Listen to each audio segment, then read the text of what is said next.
I'm Ben Johnson. I'm a Marshall Scholar and I'm here at the University of Edinburgh studying human cognitive neuropsychology. At King's College London, I'm going to be studying space physiology and health, which will be a degree focusing on the changes to the human body that happen when we go into outer space. I did my undergrad in human science at Georgetown University, and then after that I went on to Johns Hopkins University School of Medicine and began a MD program. And it's a bit unusual to take 2 years out from medical school, but the Marshall's given me that opportunity to sort of broaden my medical interests as I go through on the path to becoming a doctor. My name is Abby Lemert, and I'm studying for an MSc in Informatics at the University of Edinburgh. So next year I will be doing an MA in Public Diplomacy and Global Communication at UCL down in London. My particular interests lie at the intersection of new and emerging technologies like artificial intelligence and machine learning and human rights globally. Edinburgh is the most beautiful city that I've ever been to, and so to get to live here is such a privilege. I live just a few minutes from Arthur's Seat, which is this beautiful mountain in the middle of the city. And additionally, it's a very international city. So I think the slogan of the airport is like where Scotland meets the world.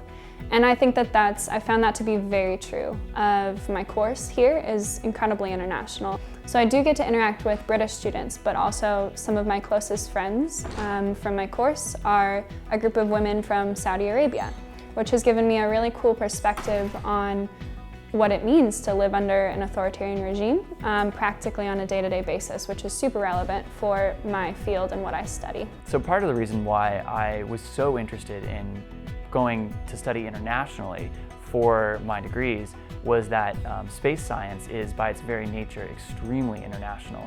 So I'm really anticipating that I'll be able to use the connections I've made here, the friends, the mentors, the academic connections, to be able to sort of not only advance my own career, but advance the state of space science and space exploration between our two countries. I come from Purdue University in Indiana, which as a public university doesn't necessarily see as many Marshall Scholars as, a lot of the elite Ivy institutions. And I was the very first Marshall Scholar from Purdue in 25 years. And I felt myself to be a huge long shot. Even walking out of the interview, I was like, there's no way.